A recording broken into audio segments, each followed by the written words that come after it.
안녕하세요, 민경철 변호사입니다. 요즘 뭐 전세 엄청 시끄럽죠. 전세를 잘 안 들어가려고요. 전세 사기 당하면은 큰일이니까.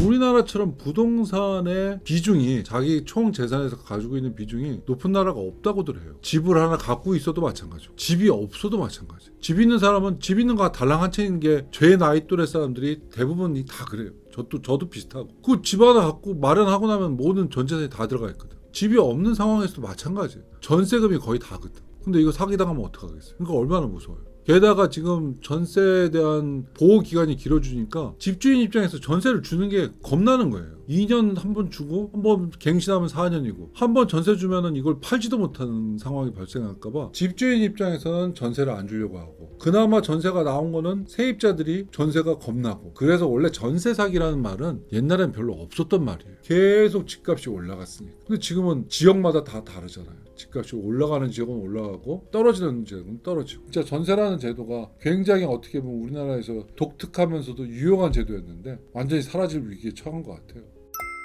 최근에 나온 거 기사 보셨죠? 760억 전세 사기 일가족. 징역 한 얼마 나온 것 같아요? 15년 나왔어요. 15년. 15년에 대해서 많이 나왔다고 생각하는 사람도 있겠지만 도대체 몇 가구에게 정말 큰 좌절을 준 걸 생각하면은 15년 가지고 되냐? 종신형으로 거의 살아야 된다고 생각하는 사람도 많아요. 근데 감정이 풀리겠어요? 근데 여러분한테 주고 싶은 말은 뭐냐면은, 집주인이 집 한 채, 딱 두 채 있었어. 한 채는 자기가 살고 한 채는 전세를 줬어. 근데 그 집이 원래는 한 3억 정도 하는 집이어서 한 2억에 전세를 놨거든요. 근데 집값이 3억에서 2억 5천으로 떨어졌네. 전세를 지금 논다고 해도 2억에 못 놓고 1억 5천에 내야 돼. 근데 내가 뭐 하더라고 사업상 뭐 쪼들려가지고 가지고 있는 돈 5천이 없어요. 그럼 왜 전세 사기예요? 반드시 그런 건 아니에요. 전세금을 못 돌려준다고 다 사기는 아니다. 전세 준 사람들이 그럼 나 잘못하면 전세 사기범 되는 거 아니야? 이래서 전세 놓기를 꺼려 하시는 분이 있을까 봐 설명을 드리는 거예요. 그런 경우는 전세 사기가 아니라 전세금을 아직 반환 못했으니까 전세금 반환 청구를 하면은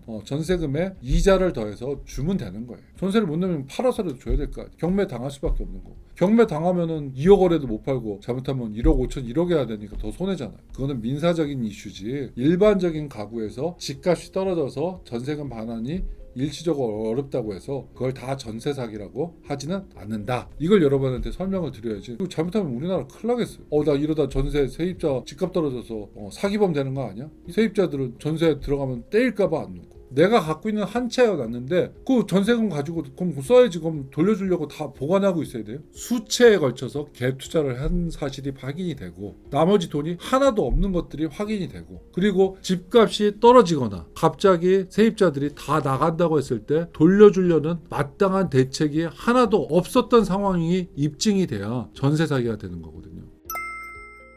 사실 그 사람이 갭 투자를 많이 했는지를 확인해 봐야 되는데, 그 사람 명의에 부동산이 몇 개나 있는지, 그 사람의 부동산이 많다고 해서 꼭 안전한 건 아니에요. 그 부동산에는 항상 근저당과 세입자 관계를 확인해 보셔야 돼요. 만약 실제 가치하고 근저당 잡힌 금액과 전세 금액 수준이 너무 근접해 있으면은, 아니면 오히려 역으로 되는 경우도 많아요. 그 사람들이 또 하는 범행 수법 중에 하나가 평가 금액을 높이는 거예요. 3억밖에 안 되는 그 가치의 부동산을 4억이나 5억으로 부풀린다고. 그러면 대출이 3억일 때 나오는 대출과 5억일 때 나오는 대출금이 다르잖아요. 5억일 때 대출금이 만약에 70%가 실행이 되거나 50%가 실행이 된다. 2억 5천 대출 끼고 있고 만약에 전세금이 3억이 돼 있으면은 실질적으로 4억밖에 안 되는 부동산에 그 4억 이상의 채무가 설정된 거잖아요. 그렇기 때문에 이 사람이 부동산 재벌이다. 그건 부동산의 숫자를 말하는 거고, 그 부동산의 실질이 어떠냐를 보셔야 되는데, 그거를 일반인들이 다 이 사람의 소유의 부동산을 다 확인해서 그 안에 권리관계를 다 확인한다는 것은 불가능에 가까워요.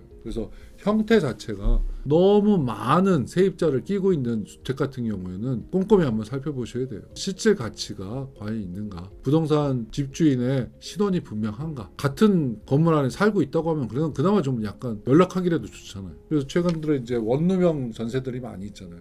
그런 것들이 진짜 사실 겁나긴 해요. 이거 갑자기 다 못 돌려준다고 하면 어떡하나.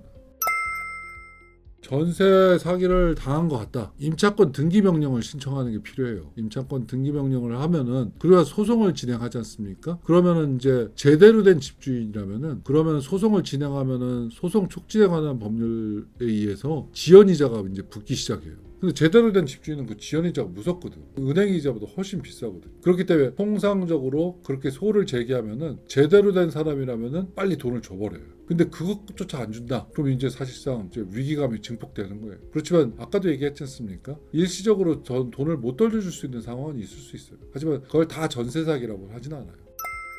주거적인 안정이 어떻게 보면 우리 개개인 소시민들의 삶에 있어서는 행복의 중요한 척도 아니겠습니까? 부동산 시장과 전세 시장이 좀 안정화돼서 이런 어떤 갭 투자, 전세 사기라는 용어 자체가 뉴스에서 사라지는 날이 빨리 오기를 저와 여러분 같이 염원하면서 오늘 영상 잘 참고하셔서 전세 사기 당하지도 않고 그렇다고 전세를 놓는 것을 너무 두려워할 필요도 없는 염두에 두시면은 여러분한테 도움이 되지 않을까 싶습니다. 감사합니다.